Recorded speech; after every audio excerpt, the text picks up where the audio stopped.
The poem of the man God. Preparation for the Passion. Chapter 581. The Friday before the entry into Jerusalem. Farewell to the women disciples and the encounter with an unhappy child. 22nd of March, 1947. The beautiful hall, one of those used for banquets, with its white walls and ceiling, its heavy white curtains, and the white tapestry covering seats and the sheets of mica or alabaster as window panes and skylights, is full of the chatter of women. Some 15 women talking to each other is no bagatelle, but as soon as Jesus appears at the door, moving the heavy curtain aside, there is dead silence, while they all stand up and bow with the utmost respect. "Peace to all of you," says Jesus, with a kind smile. Of the storm of grief that has just subsided, there is no trace on his face, which is clear, bright, peaceful, as if nothing grievous had happened or were about to happen with his full knowledge. "Peace to you, Master. We have come. You sent word, with as many women as there are with Johanna, and I obeyed you. Eliza was staying with me. I have kept her with me these days, and also this woman, who says is your follower, was with me. She had come looking for you, because it is well known that I am your happy disciple. And Valeria is also with me in my house since I came to my mansion. With Valeria there was Plautina, who had come to visit her, and this woman was with them. Valeria will speak to you about her.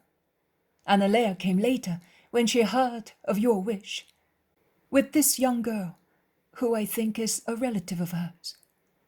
We arranged to come, and we did not forget Nike. It is so beautiful to feel that we are all sisters in one faith only in you, and to hope that also those who are still only at a natural love for the Master may rise higher, as Valeria did," says Johanna, looking stealthily at Plautina, who has remained at the natural love. "Diamonds form slowly, Johanna. Ages of hidden fire are required. One must not be in a hurry, never. And one must never lose heart, Johanna." "And when a diamond becomes ashes again?" "It is an indication that it was not yet a perfect diamond. Patience and fire are still required. One has to start all over again, hoping in the Lord. What appears to be a failure the first time often becomes a triumph the second time. Or the third or the fourth time, and even more. I was a failure many times, but at last you triumphed, Rabboni," says Mary of Magdala in her harmonious voice from the end of the hall. "Mary is happy every time she can humble herself by remembering her past," says with a sigh Martha, who would like that remembrance cancelled in every heart. "Truly, sister, it is so. I am happy remembering my past, but not to humble myself as you say, but to rise higher, urged by the memory of the evil done, and by gratitude to him who saved me.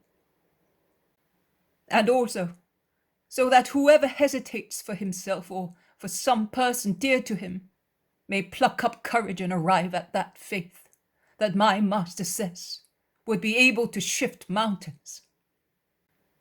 And you have it, you blessed woman. You do not know what fear is," says with a sigh Johanna, who is so meek and timid, and she appears to be even more so if one compares her with the Magdalene. "No, I do not know what fear is. It has never been in my human nature. Now that I belong to my Saviour, I am not even aware of it, in my spiritual nature. Everything has served to increase my faith. Can one who was revived as I was, and who saw one's brother rise from the dead, be in doubt about anything? Nothing will ever make me doubt again. As long as God is with you, that is, the rabbi is with you. But he says that he will soon leave us. What will our faith then be? That is your faith. Because I have not yet gone beyond human frontiers, says Plautina. His material presence or absence will not impair my faith. I will not be afraid. I am not being proud. I know myself. If the threats of the Sanhedrin should come true, I will not be afraid. You will not be afraid of what? That the just one is just? I shall not be afraid of that either.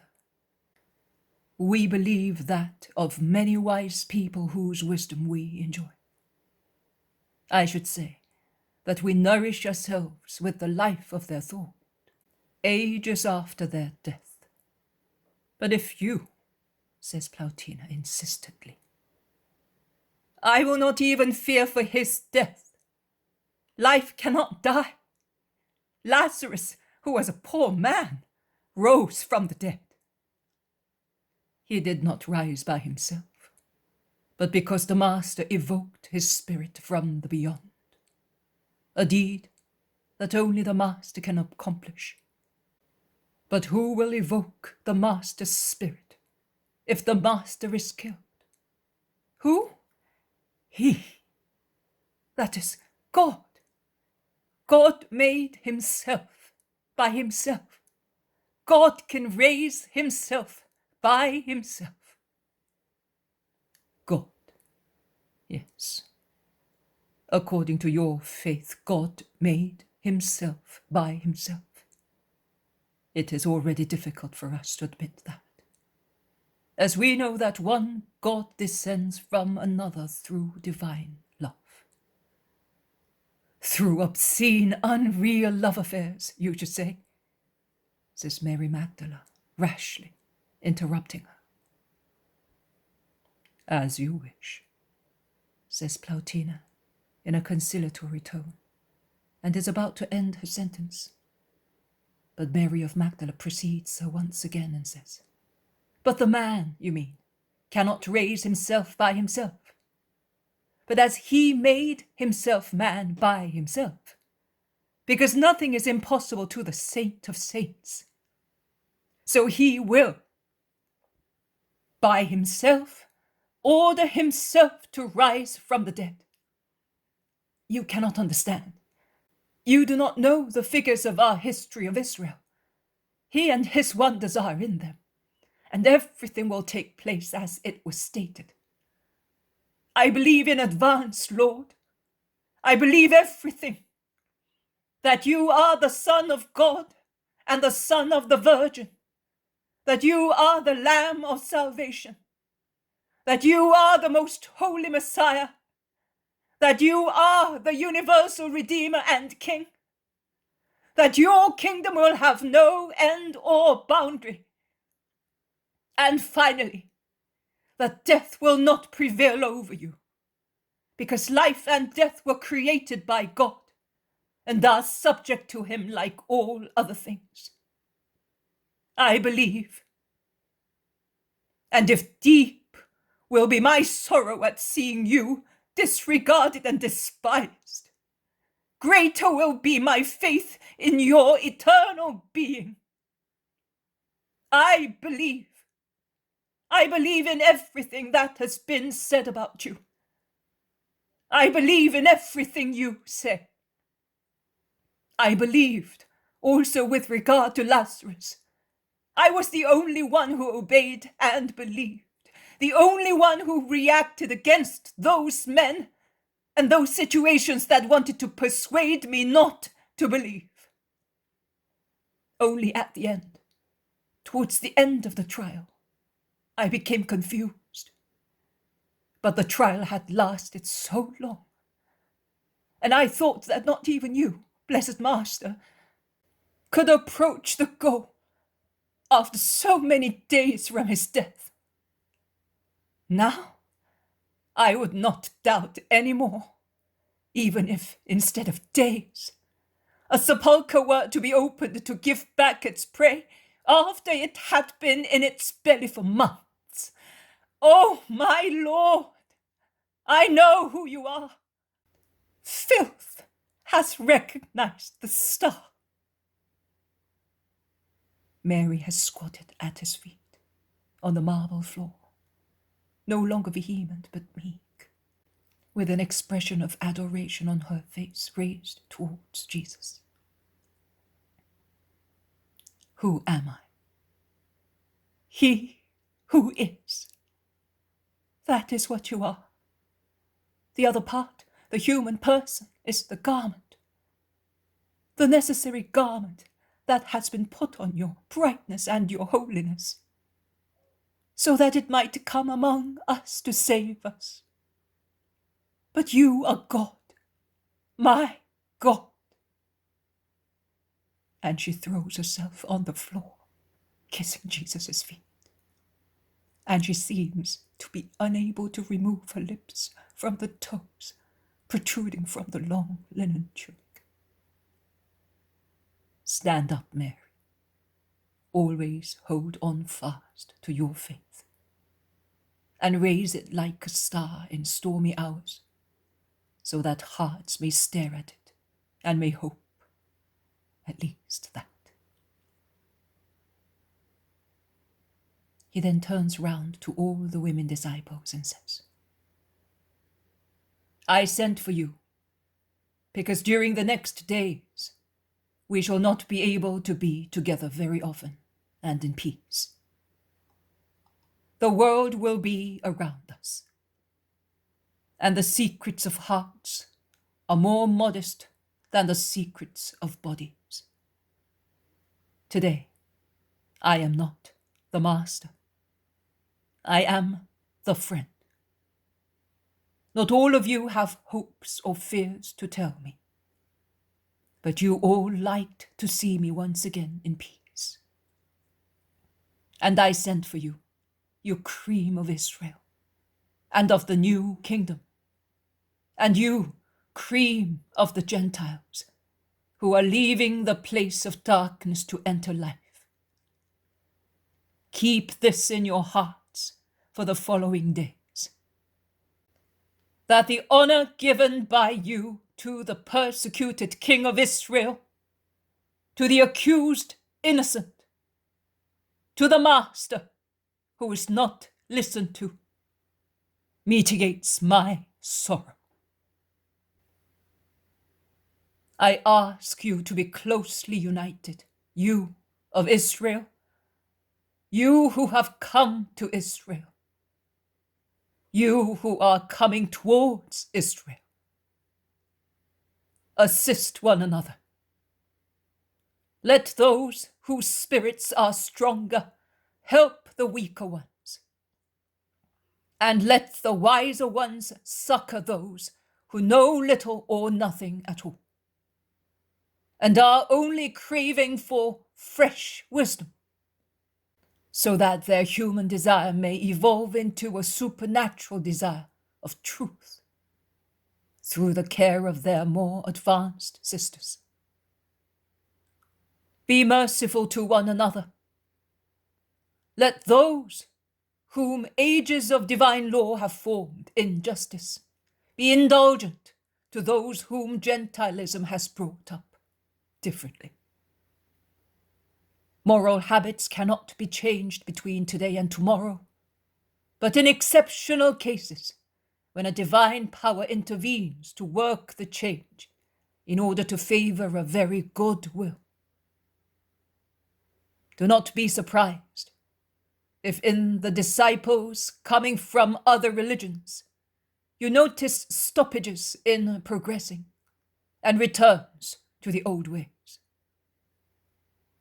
Bear in mind Israel herself in her behavior towards me, And do not expect from the Gentile ladies the docility and virtue that Israel was not able to have and did not want to have towards the Master.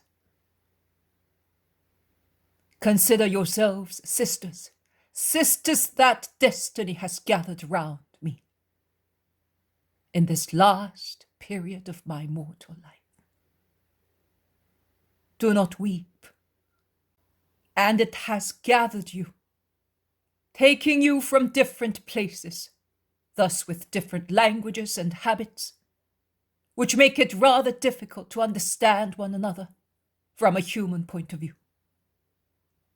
But really, love has one language only, which is this: to do what the beloved one teaches, and do it to give him honor and joy. Thus, you can all understand one another, and let those who understand more help the others to understand. Then, in the future, in a more or less remote future and under different circumstances, you will be separated again through the regions of the earth. And some will go back to their native countries, and some will go into an exile that will not be hard to bear. Because those who will undergo the trial will already have reached that perfection of truth that will make them understand that the exile from the true fatherland does not consist in being led here or there. Because heaven is the true fatherland. Because those who are in the truth are in God and have God within themselves. They are already in the kingdom of God, and the kingdom of God knows no frontiers. And those who from Jerusalem are taken, for instance, to Iberia, or to Pannonia, or to Gaul, or to Illyria, do not leave that kingdom.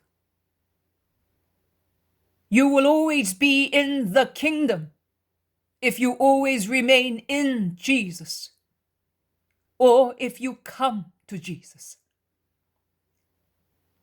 I have come to gather all the sheep, those of the paternal flock, those belonging to other people, and also those without any shepherd, the wild ones, the ones that are more lost than wild, sunken into such obscure darkness as not to allow them to see not even an iota, not only of the divine law, but also of moral law.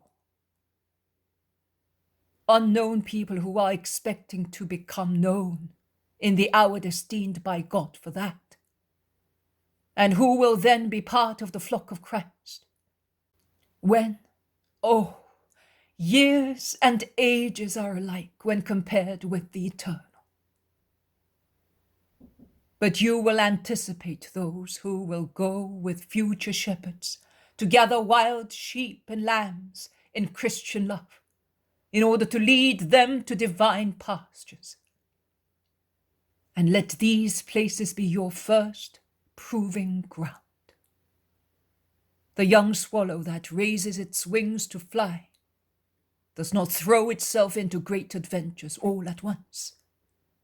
It tries to fly first from the eaves gutter to the vine shading the terrace. Then it goes back to its nest, and it dashes once again to the terrace beyond its own, and goes back.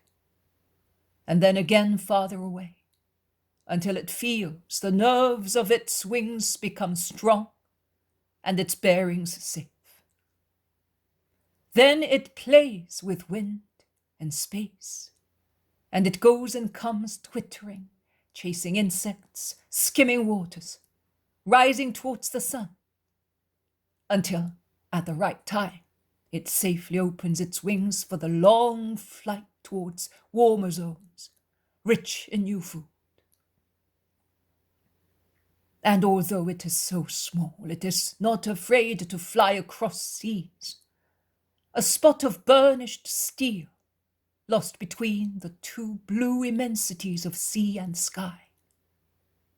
A spot moving on fearlessly, whereas previously it was afraid of the short flight from the eaves gutter to the leafy vine shoot. A nervous, perfect body that cleaves the air like an arrow. And it does not know whether it is the air that lovingly carries this little king of the air, or it is the little king of the air that lovingly furrows its domains. Seeing it safe flying that exploits winds and atmospheric density to go faster, who would think of its first clumsy, fluttering, frightened flight? The same will be of you. Let it become so of you. Of you, and of all the souls that will imitate you. One does not become skillful all of a sudden. One must not feel disheartened because of the first defeats, or proud because of the first victories. The first defeats serve to do better the next time. The first victories serve as spurs to do even better in future, and to convince one that God helps good wills. Be always subject to the shepherds with regard to what is obedience to their advice and orders. Be always like sisters to them with regard to what is help in their mission and support in their work. Tell also those who are not here today. Tell those who will come in the future. And now and always be like daughters to my mother. She will guide you in everything. She can guide girls as well as widows, wives as well as mothers, as she has become aware of all the consequences of every condition through her own experience, as well as through supernatural wisdom. Love one another and love me in Mary. You will never fail, because she is the tree of life, the living ark of God, the form of God in whom wisdom made its seat and grace became flesh. And now that I have spoken to you in general, now that I have seen you all, I wish to listen to my women disciples and to those who are the hopes of future women disciples. Go. I am staying here. Let those who wish to speak to me come to me, because never again shall we have a moment of inner peace as the present one. The women consult with one another. Eliza goes out with Mary and Mary Clopas. Mary of Lazarus listens to Plautina, who wishes to convince her of something. But Mary does not seem to agree, as she shakes her head resolutely in denial, and then goes away, leaving her interlocutress. And when passing by, she takes her sister and Susanna with her, saying, "We shall have time to speak to him. Let us leave these disciples with him, as they have to go away." "Come, Sarah, we shall come last," says Annalea. They all go out slowly, with the exception of Mary Salome, who remains undecided at the door. "Come here, Mary. Close the door and come here. What are you afraid of?" Jesus says to her. "The fact is that I am always with you. Did you hear Mary of Lazarus?" "I did. But come here. You are the mother of my first disciples. What do you want to tell me?" The woman approaches him with the slowness of a person that has something great to ask, and does not know whether he can do it. Jesus encourages her with a smile and saying, "What? Are you going to ask me for a third place for Zebedee? But he is wise. He certainly did not send you to tell me that. So speak up."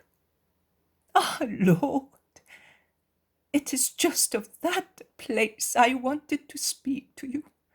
You speak in a way as if you were about to leave us. And before doing that, I would like you to tell me that you have really forgiven me. I have no peace thinking that I disgusted you." "Are you still thinking of that? Do you not think that I love you as much as before and more than before?" "Oh, yes, Lord. But do tell me the word of forgiveness, that I may tell my husband how good you have been to me." "But there is no need for you, woman, to tell a fault that has been forgiven."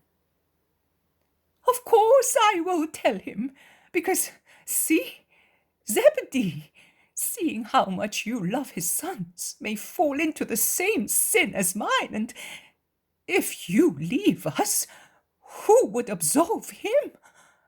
I would like all of us to enter your kingdom, also my man.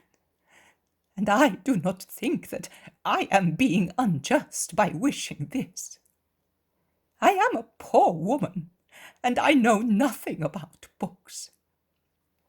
But when your mother reads or tells us women passages of the scriptures, she often speaks of the chosen women of Israel, or of passages that refer to us. And in the Proverbs, that I like so much, it is stated that the heart of the husband has confidence in his strong wife. I think that it is right that a woman should give such confidence to her husband, also with regard to celestial matters. If I procure a safe place for him in heaven, preventing him from sinning, I think I do a good thing." "Of course, Salome, you have really opened your mouth to words of wisdom, and there is the law of goodness on your tongue. Go in peace. You have more than my forgiveness. Your sons, according to the book that you like so much, will proclaim you blessed, and your husband will sing your praises in the fatherland of the just. Go tranquilly. Go in peace. Be happy." He blesses and dismisses her. Salome goes away joyfully. Old Anne of the house near Merrim goes in, holding by the hand 2 little boys, and with a shy, pale little girl following her with lowered head, and already acting as a little mother, guiding a little boy who can hardly walk. "Oh, Anne, so you also wish to speak to me. And your husband?"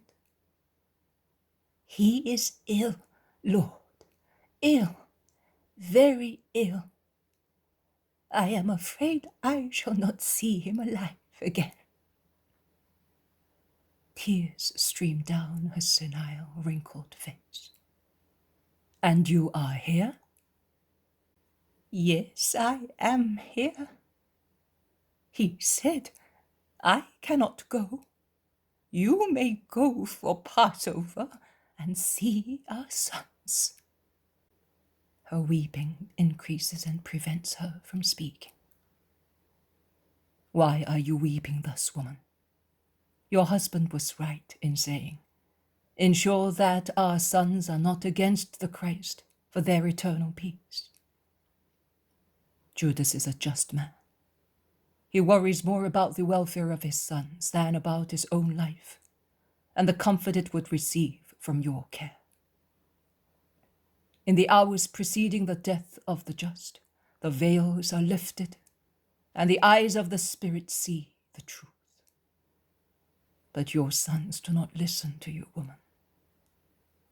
And what can I do if they reject me? Do not hate them, Lord.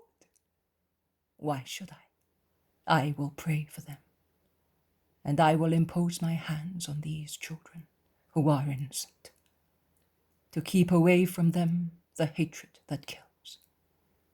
Come to me. What is your name?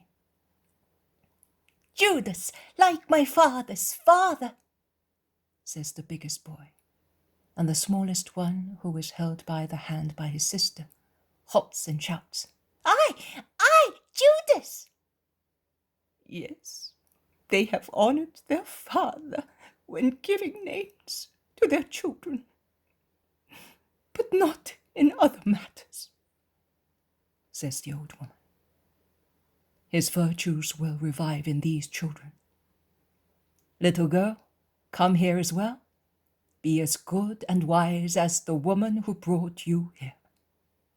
Oh, Mary is good.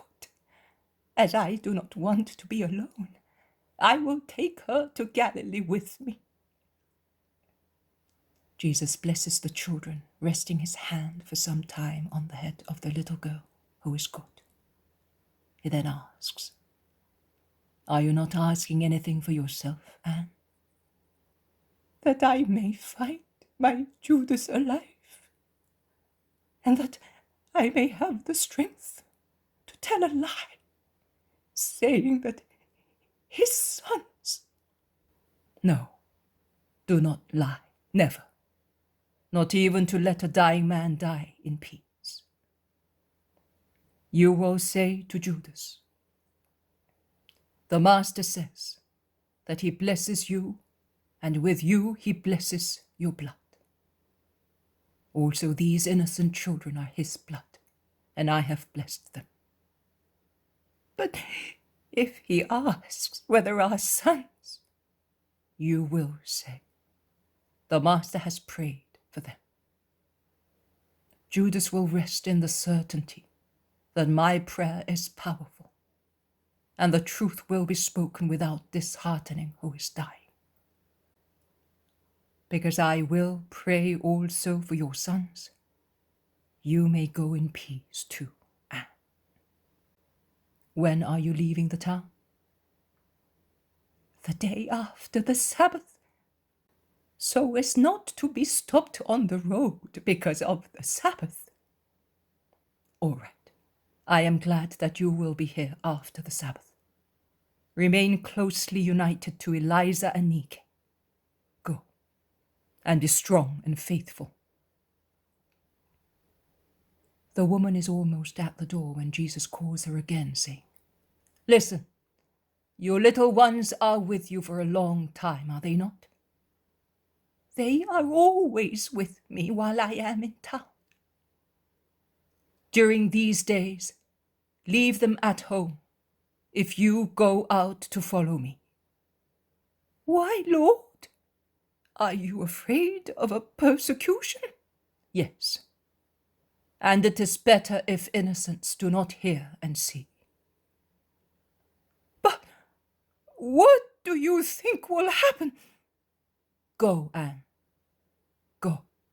Lord, if they should do to you what is rumored, my sons certainly, and then the house will be worse than the street.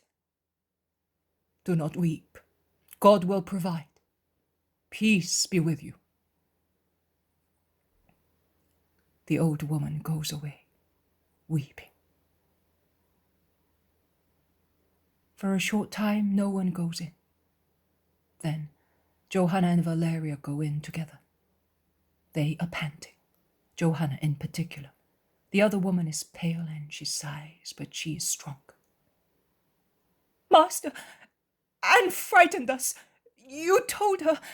Oh, but it is not true. Cusa may be undecided. He may be shrewd, but he's not a liar. He assured me that Herod has no intention of harming you. I do not know about Pontius, and she looks at Valeria, who is silent. She then resumes. I was hoping to understand something from Plautina, but I did not understand much. Nothing, you should say, except that she has not advanced by one step from the limit where she was. She did not speak to me either. But if I am not wrong, the Roman indifference, which is always so strong, when an event can have no repercussion on their fatherland or on their egos, has badly benumbed those who once seemed so willing to rouse themselves. Their indifference, the indolence of their spirits, so different by now from mine, separates us, as a cleft separates two clots previously united, more than the fact that I have approached the synagogue. They are happy. They are happy their way, and human happiness does not help to keep one's mind sharp. And to wake the spirit, Valeria, says Jesus. It is so, Master. There is another matter. Did you see that woman who was with us? She belongs to my family. She's a widow and lonely, and she was sent by my relatives to convince me to go back to Italy. Oh, with many promises of future joys.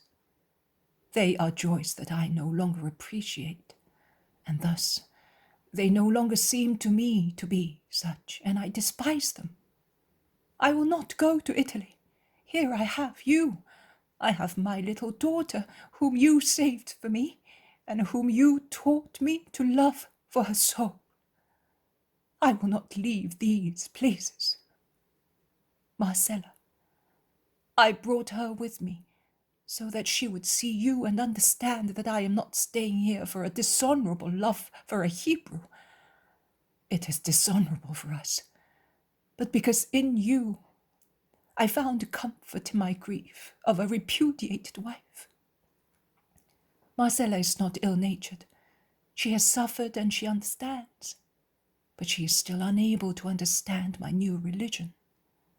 And she reproaches me a little, because she thinks that my religion is a chimera. It does not matter. If she wants, she will come where I already am.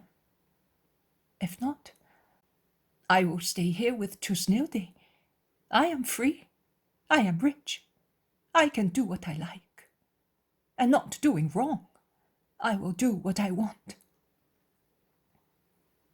And when the Master will not be here, his disciples will remain. Plautina, Lydia, and even Claudia, who, after me, is the one who follows your doctrine and honors you more, have not yet understood that I am no longer the woman that they knew, and they still think they know.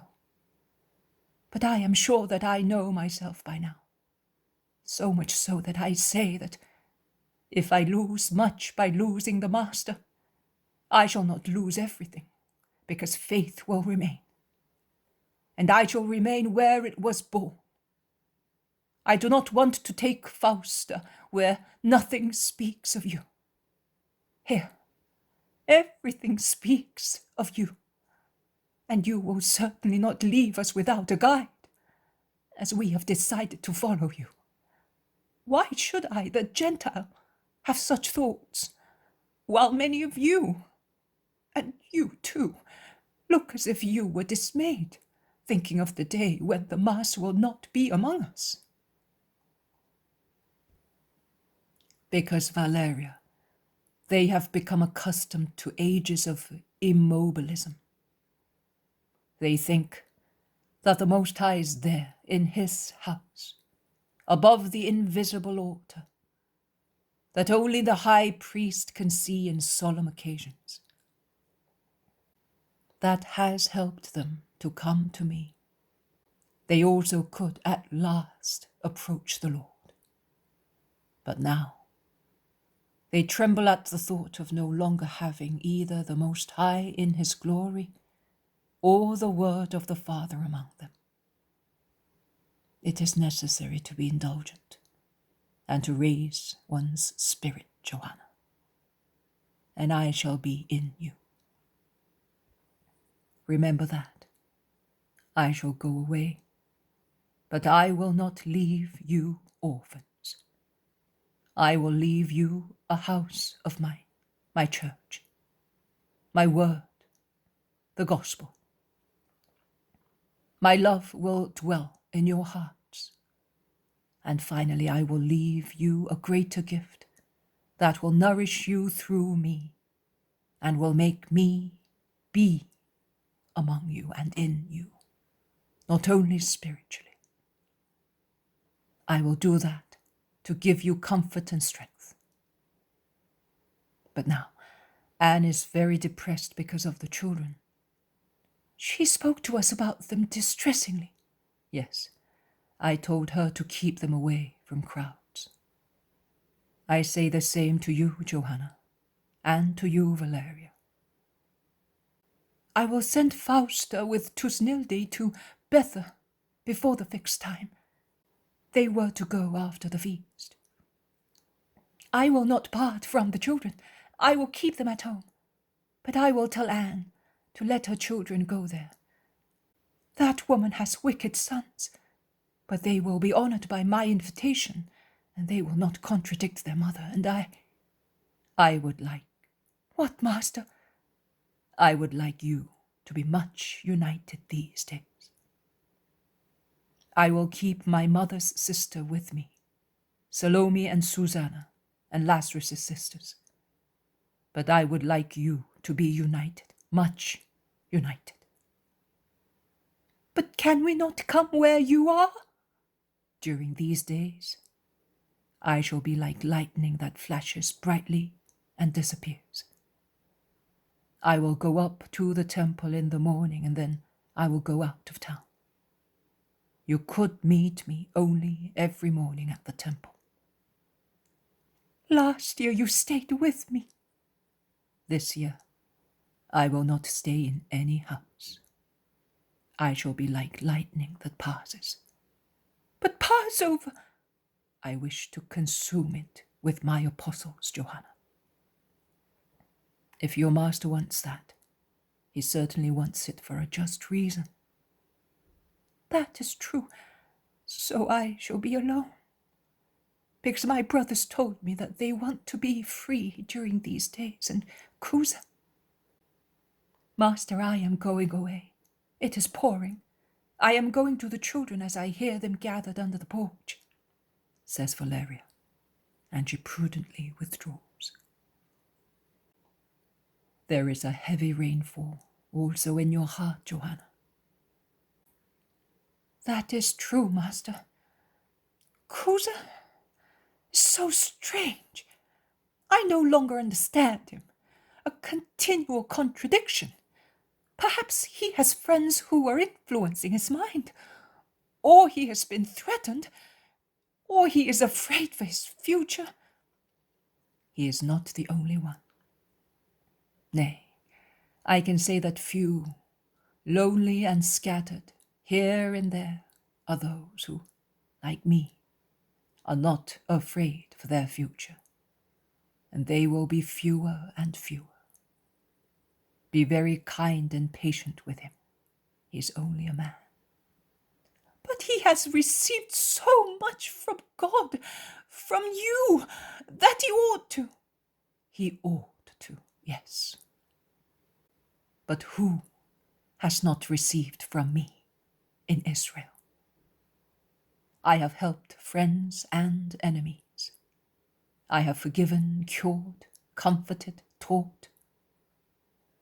You can see, and you will see more clearly, how God only is immutable.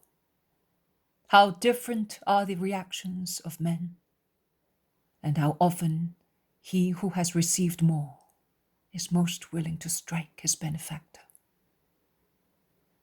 One will truly be able to say that he who shared my bread with me raised his foot against me. "I will not do that, master." "You will not, but many will." "Is my husband perhaps one of them? If it were so, I would not go back to my house this evening." "No, he is not among them this evening. But even if he were, your place is there. Because if he sins, you must not sin. If he wavers, you must support him. If he tramples on you, you must forgive him." "Oh, trample on me? No, he loves me. But I would like him to be more resolute. He can influence Herod so much. I would like him to wring a promise from the Tetrarch in your favor, as Claudia is trying to wring it from Pilate. But Cusa has only been able to bring me vague words of Herod, and to assure me that Herod only wishes to see you work some miracles, and that he will not persecute you. He thus hopes to silence his remorse for John. Cusa says, my king always says, even if heaven ordered me, I would not lift my hand. I am too frightened." "He speaks the truth. He will not lift his hand against me. Many in Israel will not do that, because many are afraid to condemn me materially. But they will ask other people to do so. And if in the eyes of God there were a difference between him who strikes, urged by the will of the people, and him who makes one strike." "Oh, but people love you. Great celebrations are being prepared for you. And Pilate does not want tumults. He has reinforced the troops these days. I hope so much that I do not know what I hope, Lord. I hope and I despair. My thoughts are inconstant like the weather these days, with alternating sunshine and showers." "Pray, Johanna, and be at peace. Always bear in mind that you have never grieved your master, and that he remembers that. Go." Johanna, who has become pale and thin these last few days, goes out pensively. And Ananias' gentle face appears. "Come in. Where is your companion?" "In there, Lord. She wishes to go away. They are about to leave. Martha has understood my wish, and she will keep me here until sunset tomorrow evening. Sarah is going home to say that I am staying here.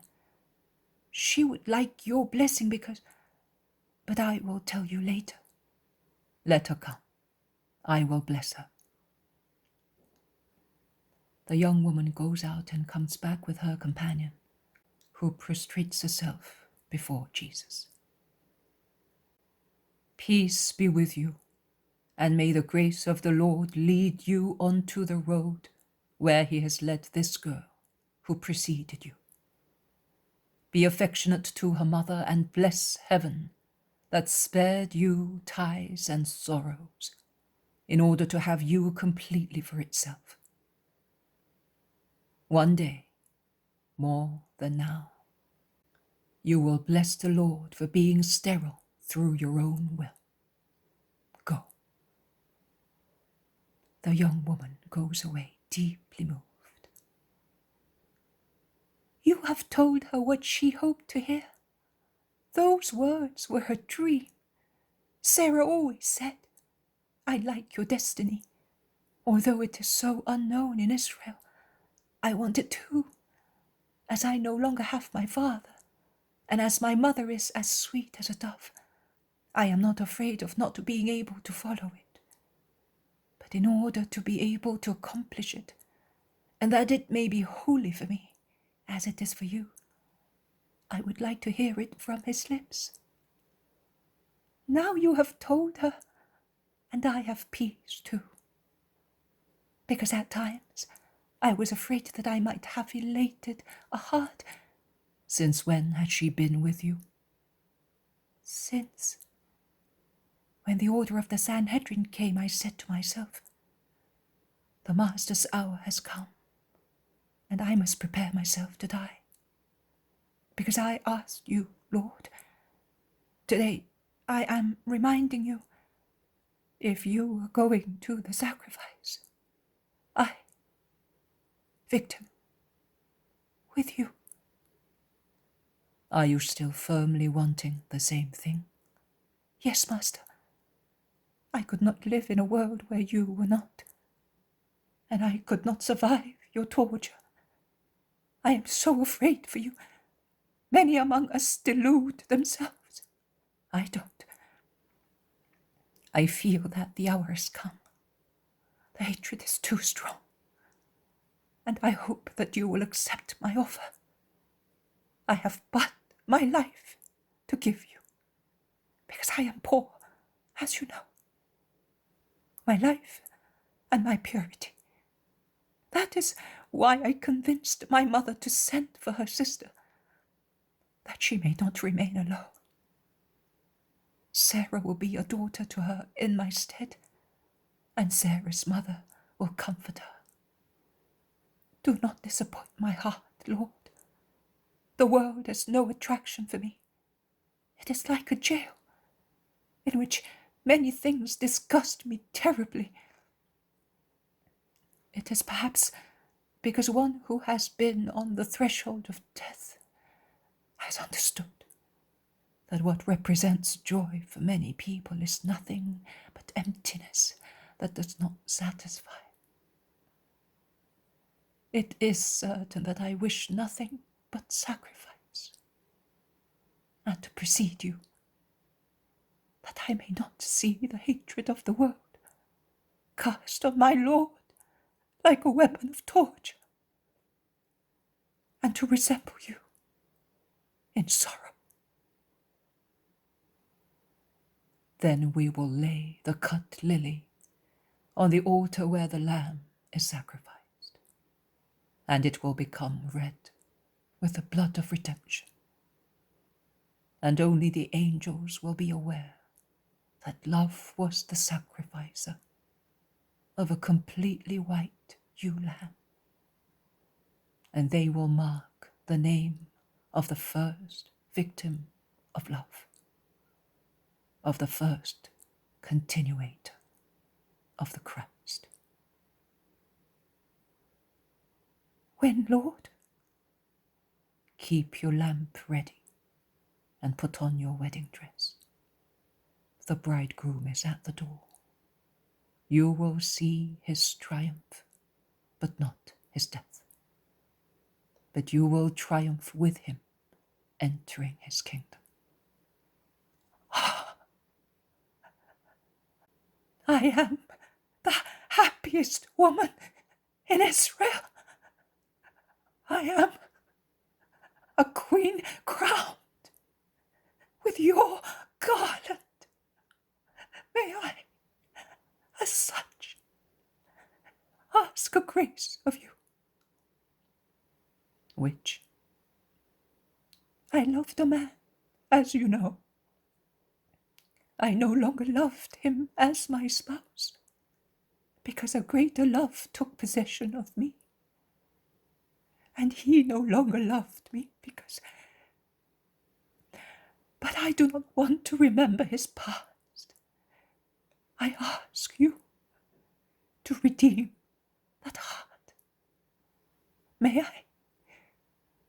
It is not a sin to remember, while I am on the threshold of life, him whom I loved, to give him eternal life. Is it? It is not a sin. It is to take love to the holy end of the sacrifice for the welfare of the beloved. Bless me then, Master. Absolve me of all my sins. Make me ready for the wedding and for your coming. because it is you who is coming, my God, to take your poor servant and make her your bride. The girl, beaming with joy and health, stoops to kiss the master's feet while he blesses her, praying over her. And the hall, as white as if it were all decorated with lilies, is really the worthy surroundings for this rite, and harmonizes beautifully with its protagonists, who are young, lovely, clad in white, shining with angelical and divine love. Jesus leaves the girl there, absorbed in her joy, and goes out quietly to go and bless the children, who with shouts of joy are rushing towards the wagon, and they get into it happily with the women who are going away. Eliza and Nike remain to take Annalea back to town the following day. It has stopped raining, and the sky, once the clouds are scattered, shows its clear blue, and the sunbeams descend to make the raindrops glitter. A splendid rainbow bends from Bethany over Jerusalem. The wagon goes away squeaking and goes out through the gate. It disappears. Lazarus, who is near Jesus, at the end of the porch, asks, "Have the women disciples given you joy?" And he looks at the master. "No, Lazarus, they have not. All of them, with the exception of one, have given me their sorrows and also some disappointments. If I could delude myself." "The Roman ladies, you mean, have disappointed you? Have they spoken to you of Pilate?" "No, they have not." "Then I must do so. I was hoping that they would speak to you about him. That is why I waited. Let us go into this solitary room. The women have gone with Martha to do their work. Mary, instead, is with your mother in the other house. Your mother has been so long with Judas, and now she has taken him with her. Sit down, master. I have been to see the proconsul. I had promised, and I did so. But Simon of Jonas would not be very satisfied with my mission. Fortunately, Simon thinks no more about it. The proconsul listened to me, and he replied, saying, I should attend to him. I have not even the most remote and slightest intention of doing that. I only say this, that not because of the man, you, master, but because of all the trouble that I get through him, I have firmly decided not to have anything further to do with him, for good or for evil. I wash my hands of it. I will reinforce the guard because I do not want disturbances. I will thus satisfy Caesar, my wife, and myself. That is the only ones of whom I take sacred care. And with regard to the rest, I will not lift a finger. The quarrels of these people who are eternally dissatisfied, they create them, they enjoy them. With regard to the man, I ignore him as an evildoer. I ignore him as a virtuous man. And I ignore him as a wise man. And I want to ignore him. And to continue to ignore him. Unfortunately, although I want to ignore him, I find it difficult to do so, because the leaders of Israel speak to me about him with their complaints, Claudia with her praises, the followers of the Galilean with their accusations against the Sanhedrin. If it were not for Claudia, I would have him arrested, and I would hand him over to them so that they might settle the matter, and we should not hear any more of it. The man is the most peaceful subject in the whole empire. But in spite of all that, he has given me so much trouble that I would like a solution. With such humor, master. You mean that we cannot be safe? With men, one is never safe. But I am told that the Sanhedrin is calmer. They have not recalled the band. The disciples have not been annoyed. Those who went to town will soon be back, and we shall hear. They will always contradict you. Will they take action? The crowds loved you too much to challenge them imprudently. Shall we go along the road towards those who are coming back? Suggests Jesus. Let us go. They go out into the garden, and they are halfway when Lazarus asks, "But when have you had something to eat, and where?" "At the first hour." "But it is almost sunset. Let us go back."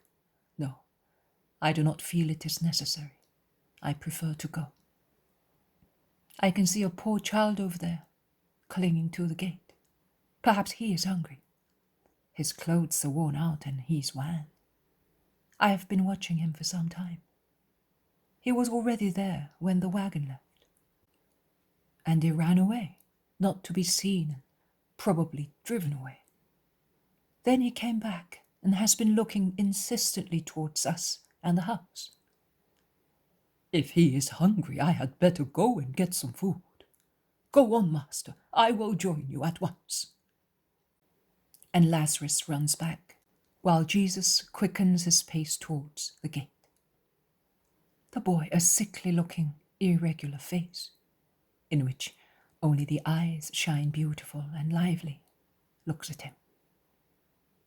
Jesus smiles at him, and while opening the lock of the gate, he says to him kindly, "Whom are you looking for, child?" Are you the Lord Jesus? "I am." I am looking for you. "Who has sent you?" No one, but I want to speak to you. So many people come to speak to you. I have come too. You satisfy so many people. Me too.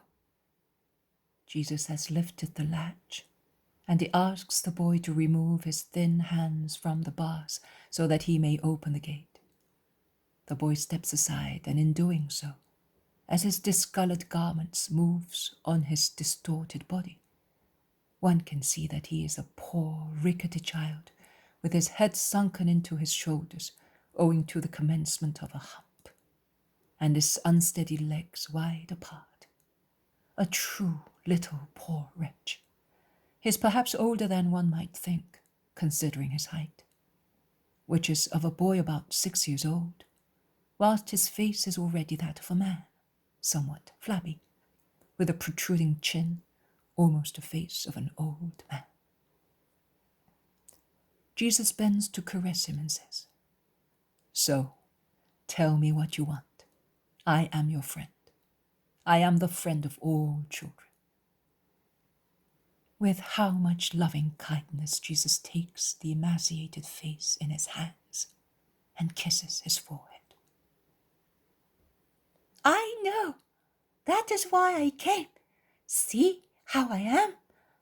I would like to die, not to suffer anymore, and not to belong anymore to anybody. Since you cure so many people and raise the dead, let me die, as no one loves me, and I shall never be able to work. Have you no relatives? Are you an orphan? I have a father, but he does not love me, because I am like this. He rejected my mother. He gave her the libel of divorce, and he drove me out with her. And my mother died. It was my fault, because I am so deformed. But who are you living with? When my mother died, the servants took me back to my father. He got married again and has lovely children, and he expelled me.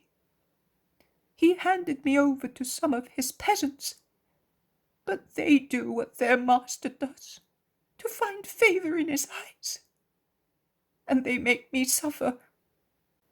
Do they beat you? No, but they take more care of animals than of me, and they sneer at me, and as I am often ill, they get bored with me. I am becoming more and more deformed, and their sons jibe at me, and they make me fall. No one loves me. And last winter, when I had a bad cough and I needed medicines, my father would not spend any money, and said that the only good thing I could do was to die. Since then, I have been waiting for you to say to you, let me die. Jesus takes him in his arms, turning a deaf ear to the words of the boy, who says, My feet are muddy, and so is my tunic, because I sat on the road. I will dirty your clothes. Have you come from far? From near the town, because the person who keeps me lives there. I saw your apostles pass by. I know it was them, because the peasants said, Here are the disciples of the Galilean rabbi, but he is not with them. And I came. You were wet, my child, poor boy. You will be taken ill again. If you do not listen to me, I hope the disease at least will make me die. Where are you taking me? Into the house. You cannot remain thus. Jesus goes back into the garden with the deformed boy in his arms, and he shouts to Lazarus, who is coming, Close the gate, please. I am carrying this little fellow who is wet through in my arms. But who is he, Master? I do not know. I do not even know his name. Neither will I tell you. I don't want to be known. I want what I told you. My mother used to say to me, Son, my poor son, I am dying, but I wish you died with me, because in the next world you would no longer be so deformed as to suffer in your bones and in your heart. Those who are born poor wretches have no sneering names there, because God is good to innocent and unhappy people. Will you send me to God? The boy wants to die. It is a sad story. Lazarus, who is staring at the little boy, suddenly says, But are you not the son of Nahum's son? Are you not the boy who always sits in the sun near the sycamore that is at the end of Nahum's olive trees, and whom your father entrusted to his peasant Josiah? Yes, I am. But why did you tell? Poor boy, not to scoff at you. Believe me, Master, the fate of a dog in Israel is not so sad as the fate of this boy. If he did not go back to the house from which he came, no one would look for him. The servants are like their masters, heartless men. Joseph knows the story well. It caused a stir. But at the time I was so worried about Mary. But when the unhappy wife died, and this boy came to Josiah's, I used to see him when I passed by. He was forsaken on the threshing floor, in the sun or the wind. because he began to walk very late, and always very little. I do not know how he was able to come so far today. I wonder how long he has been on the way. Since Peter passed there. And now, what shall we do? I am not going back home. I want to die, to go away. Grace and mercy on me, Lord. They have gone into the house, and Lazarus calls a servant and tells him to bring a blanket and to send Naomi to take care of the boy, who is blue with cold in his wet clothes. The son of one of your fiercest enemies, one of the most wicked in Israel. How old are you, child? 10 years. 10. 10 years of sorrow.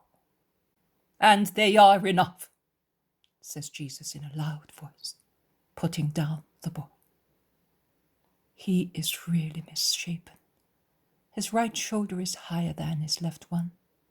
His chest protrudes excessively. His thin neck is sunken between his raised collarbones. His bow legs. Jesus looks at him pitifully while Naomi undresses him and dries him before enveloping him in a warm blanket. Lazarus also looks at him piteously. I will put him in my bed, Lord, after I have given him some warm milk, says Naomi. But are you not going to let me die? Have mercy on me! Why let me live to be like this and suffer so much? And he concludes, I was hoping in you, Lord. There is reproach and disappointment in his voice. Be good, be obedient, and heaven will comfort you, says Jesus, and he bends to caress him once again, gently rubbing his poor deformed body with his hand. Take him to bed and watch over him, then we will see. The boy is taken away while he weeps. And they are the ones who think they are holy, exclaims Lazarus, thinking of Nahum. Peter is heard calling his master. Oh, master, are you here? All is well, no trouble. Oh, on the contrary, much calm. No one disturbed the temple. John received good news. The disciples have been left in peace. People are waiting for you joyfully. I am glad. And what have you done, master? They go away together speaking, while Lazarus goes where Maximinus calls him.